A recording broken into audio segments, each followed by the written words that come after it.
สังว่าคำชื่นมาเปลี่ยนไม่เฮือนหันดีหันเล่าคำในว่าชูน้องเฮาเปียกต่างโคมันชูเปียมาลาลีละหวังเฮา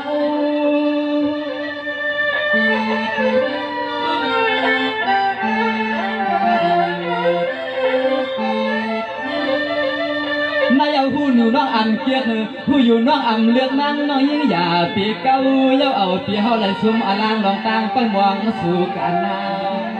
น้องอันปีนอจัดวันเล่ป่านให้ฮักอยู่ก่อนเถิดเฮาปีเมื่อขับวางเพิ่นเพียนพาสายเสื้อเฮาเถิดในที่เสียงน้องมันดึงลุกนันเกิดเตือนลาในก่อเฮาปีอ่านกวางอ่านลา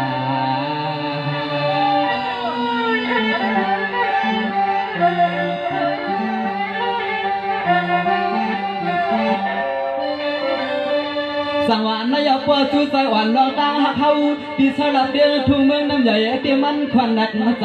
นาอังขาดการในก็คำเหมือนหางเฮาปีปอแค่เปลี่ยนลง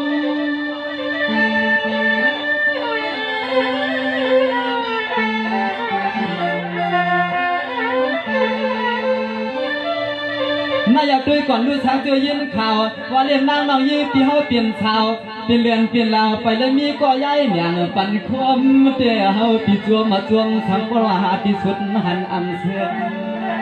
นายปอยักษ์ตัวหางผางที่เปลี่ยนจึงก็เฮาปีตื่นใจภายเกียรติเลือกว่าเลือกไหนก็คำเปลี่ยนปีเฮาในกุ้ย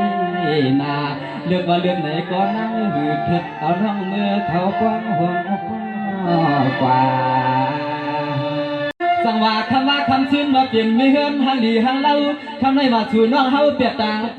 มันชูเปียมาลาลีละหวังเฮา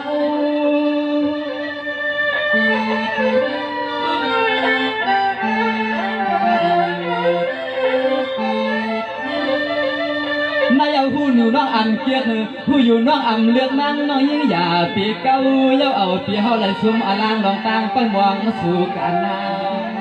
น้องอันปีนอจัดวันเล่ป่านให้ฮักอยู่ก่อนเถิดเฮาปีเมื่อขับวางเพิ่นเพียนพาสายเสื้อเฮาเถิดในที่เสียงน้องมันดึงลุกนันเกิดเตือนลาในก่อเฮาปีอ่านกวางอ่าน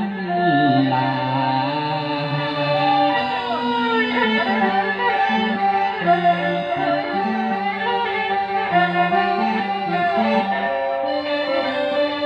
สังวานนายปวดชูใจหวานลองตาหักเฮาที่สลับเดียวทุ่งเมืองน้ำใหญ่เตี้ยมันควันหนักมาใจนาอังขาดการในก็คำเหมือนหางเฮาปีปอแค่เปลี่ยนลง